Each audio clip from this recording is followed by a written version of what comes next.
जय श्री राधे कृष्णा। स्वागत है आप सभी का मेरे चैनल में।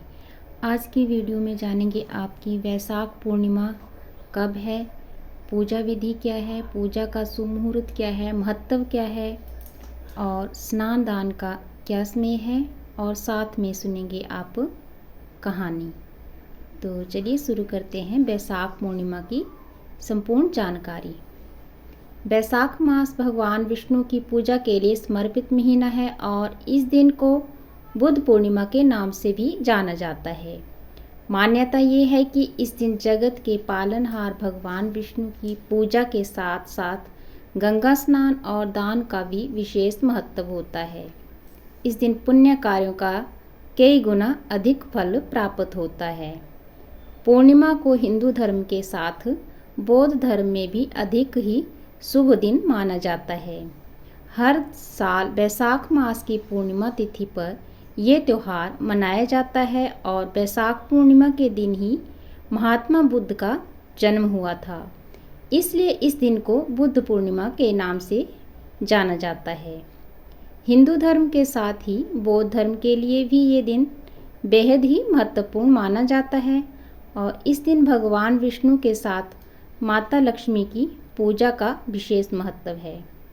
मान्यता है कि इस दिन जल, अन्न और वस्त्र का दान करने से अपार पुण्य और सुख समृद्धि प्राप्त होती है।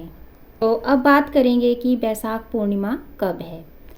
वैशाख शुक्ल पक्ष की पूर्णिमा तिथि को ये त्यौहार मनाया जाता है और पूर्णिमा तिथि 30 अप्रैल की रात 9:13 से शुरू होगी। वहीं इस तिथि की समाप्ति 1 मई की रात को 10:53 पर होगी। ऐसे में उदय तिथि के अनुसार ही वैशाख पूर्णिमा 1 मई शुक्रवार को मनाई जाएगी।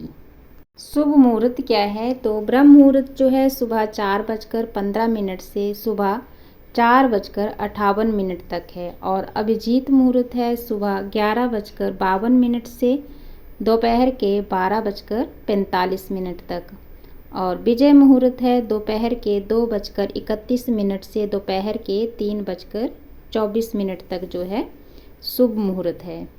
तो वैशाख पूर्णिमा का क्या महत्व है, तो वैशाख का महीना भगवान विष्णु का प्रिय महीना माना जाता है और मान्यता ये है कि इसी दिन भगवान विष्णु के 9वें अवतार महात्मा बुद्ध का भी जन्म हुआ था। स्कंद पुराण के अनुसार इस महीने को दान, तप और पुण्य कार्यों के लिए सर्वोत्तम माना जाता है। वैशाख पूर्णिमा के दिन किया गया दान पुण्य का फल कभी भी खत्म नहीं होता है। इस महीने प्रचंड गर्मी होने के कारण पानी, घड़ा, सत्तू और छाता दान करने से भगवान विष्णु की विशेष कृपा प्राप्त होती है। वैशाख पूर्णिमा की पूजा विधि। वैशाख पूर्णिमा के दिन पूजा कैसे करनी चाहिए, तो इस दिन सबसे पहले स्नान और शुद्धिकरण करें। ब्रह्म मुहूर्त में उठकर गंगा जल या शुद्ध जल से स्नान करें। पूजा स्थल की तैयारी करें। स्वच्छ स्थान पर भगवान विष्णु या सत्यनारायण की प्रतिमा स्थापित करें।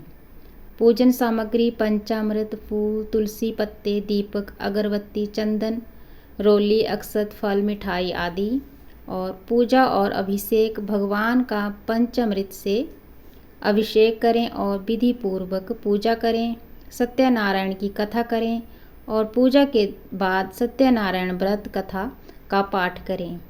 आरती और प्रसाद आरती करें और प्रसाद वितरण करें और दान ब्राह्मणों और जरूरतमंदों को अन्न, वस्त्र, धन आदि का दान करें। वैशाख पूर्णिमा के दिन क्या नहीं करना चाहिए, तो वैशाख पूर्णिमा के दिन हम पूजा पाठ, दान पुण्य तो करते ही हैं, लेकिन कुछ बातें जिनका हमें बहुत ध्यान रखना चाहिए, जैसे कि निंदा, झूठ, चुगली या किसी भी प्रकार का दुर्व्यवहार नहीं करना चाहिए। मानसिक अशुद्धता से दूर रहें। अन्याय या किसी का अपमान ना करें। भोग विलास और अधिक खाने से बचें। मद्य सेवन और अहिंसा से संबंधित कर्मों से दूरी बनाकर रखें। अब सुनेंगे आप वैशाख पूर्णिमा की व्रत कथा।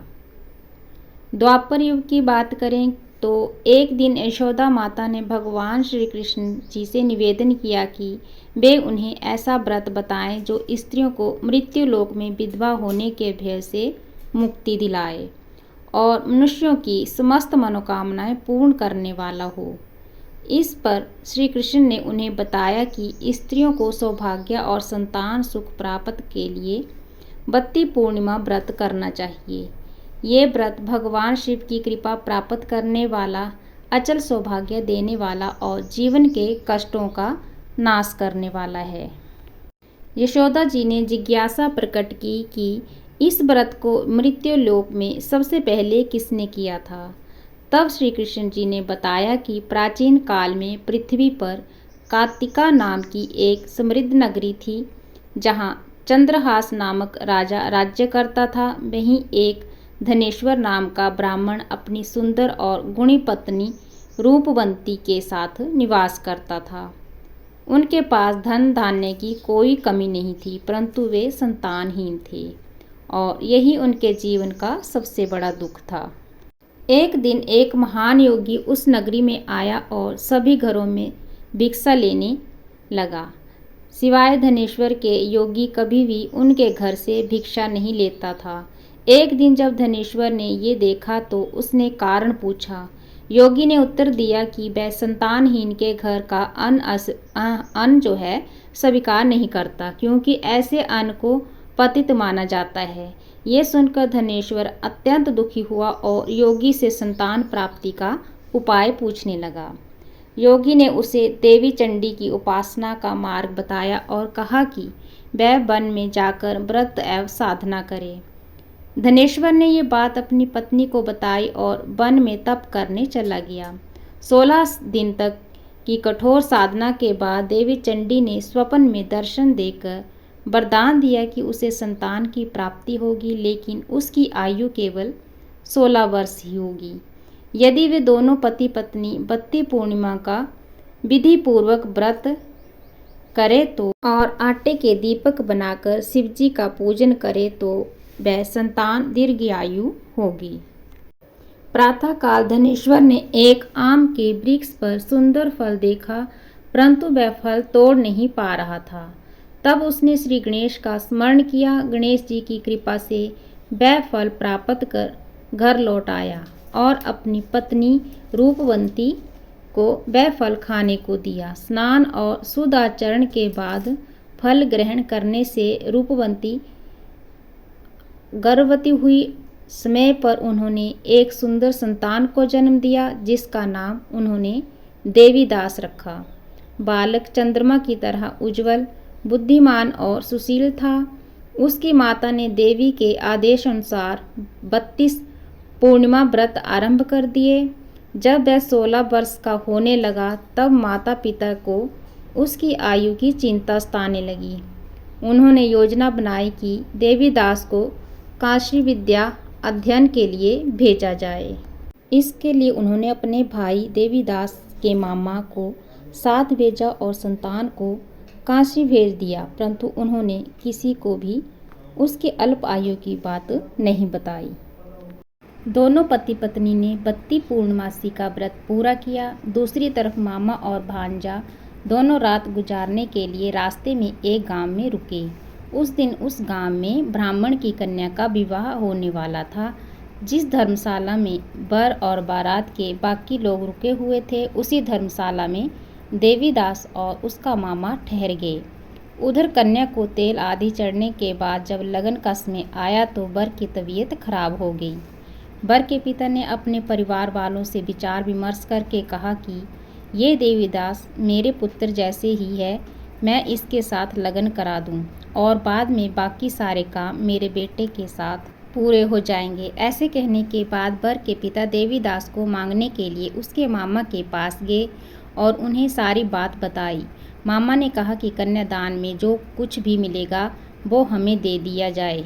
वर के पिता ने बात स्वीकार कर ली और इसके बाद देवीदास का विवाह कन्या के साथ संपन्न हो गया। इसके बाद वह अपनी पत्नी के साथ भोजन ना कर सका और मन में विचार करने लगा कि ना जाने ये किसकी पत्नी होगी। ये सोचकर उसकी आंखों में आंसू आ गए।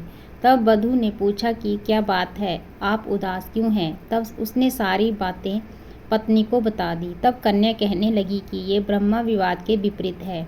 आप ही मेरे पति हैं, मैं आपकी पत्नी रहूंगी, किसी अन्य की कभी नहीं। तब देवीदास ने कहा कि ऐसा मत करिए, क्योंकि मेरी आयु बहुत कम है, मेरे बाद आपका क्या होगा। लेकिन उसकी पत्नी नहीं मानी और बोली, स्वामी आप भोजन कीजिए। दोनों रात में सोने के लिए चले गए। सुबह देवीदास ने अपनी पत्नी को 4 नगों से जड़ी एक अंगूठी दी और एक रुमाल दिया और बोला कि हे प्रिय, इसे लो और संकेत समझकर स्थिर चित्त हो जाओ। मेरे मरण और जीवन जानने के लिए एक पुष्प वाटिका बना लो, उसमें समाधि वाली एक नवमल्लिका लगा लो, उसको दिन प्रतिदिन जल से सींचा करो और आनंद के साथ खेला कूदो। जिस समय और जिस दिन मेरा प्राणांत होगा उस दिन ये फूल सूख जाएंगे। जब ये फिर से हरे हो जाएंगे तो जान लेना कि मैं जीवित हूँ। ये समझकर वह वहाँ से चला गया। इसके बाद जब वर और बाकी बाराती मंडप में आए तो कन्या ने उसे देखकर कहा कि ये मेरा पति नहीं है, मेरे पति वह है जिनके साथ रात में विवाद हुआ है, इसके साथ मेरा विवाह नहीं हुआ है। अगर ये वही है तो ये बताइए कि मैंने इसको क्या दिया है, साथ ही कन्यादान के समय आभूषण मिले उन्हें दिखाएं। कन्या की ये सारी बातें सुनकर वह कहने लगा कि मैं ये सब नहीं जानता। इसके बाद सारी बारात भी अपमानित होकर लौट गई। भगवान कृष्ण बोले, माता इस प्रकार देवीदास काशी चला गया। कुछ समय जब बीत गए तो एक सर्प उसको डसने के लिए वहां आया, लेकिन वह उसको काट नहीं पाया, क्योंकि उसकी माता ने पहले ही 32 पूर्णिमा का व्रत कर लिए थे। इसके बाद खुद काल वहां पहुंचा। भगवान की कृपा से तभी वहां माता पार्वती और भगवान गणेश आ गए। देवीदास को मूर्छित दशा में देखकर माता पार्वती ने भगवान शिव से प्रार्थना की कि महाराज, इस बालक की माता ने पहले ही 32 पूर्णिमा के व्रत कर लिए हैं, आप इसको प्राण दें। भगवान शिव ने माता पार्वती के कहने पर उसे प्राण दान दे दिए। उधर उसकी पत्नी उसके काल की प्रतीक्षा कर रही थी। उसकी पत्नी ने जाकर देखा कि पुष्प और पुत्र दोनों ही नहीं हैं, तो उसको बहुत आश्चर्य हुआ और जब उसने देखा कि पुष्प वाटिका फिर से हरी हो गई है तो वह समझ गई कि उसका पति जिंदा हो गया है। इसके बाद वह बहुत प्रसन्न होकर अपने पिता से कहने लगी कि मेरे पति जीवित हैं, उनको ढूंढिए। जब 16वां वर्ष बीत गया तो देवीदास भी अपने मामा के साथ काशी चल दिया। इधर उसकी पत्नी के परिवार वाले उन्हें ढूंढने के लिए जा रहे थे कि उन्होंने देखा कि देवीदास और उसका मामा उधर ही आ रहे थे। उसको देखकर उनके ससुर बहुत प्रसन्न हुए और उसे अपने घर ले आए। वहाँ पर सभी इकट्ठे हो गए और कन्या ने भी उसे पहचान लिया। देवीदास ने इसके बाद अपनी पत्नी और मामा को लेकर वहाँ से चल दिया। उसके ससुर ने भी उसे बहुत धन दहेज दिया।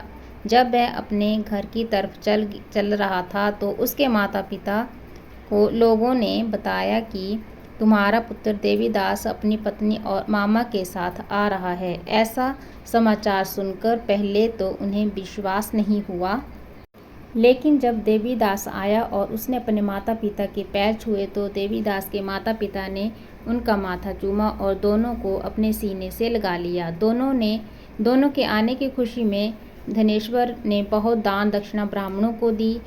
श्री कृष्ण जी कहने लगे कि इस तरह धनेश्वर को 32 पूर्णिमा का व्रत के प्रभाव से संतान प्राप्त हुई। जो स्त्रियां इस व्रत को करती हैं वह जन्म जन्मांतरों तक वैधव्य का सुख नहीं भोगती और सदैव सौभाग्यवती रहती हैं। ये मेरा वचन है। ये व्रत संतान देने वाला और सभी मनोकामनाओं को पूर्ण करने वाला है। जय श्री राधे कृष्णा।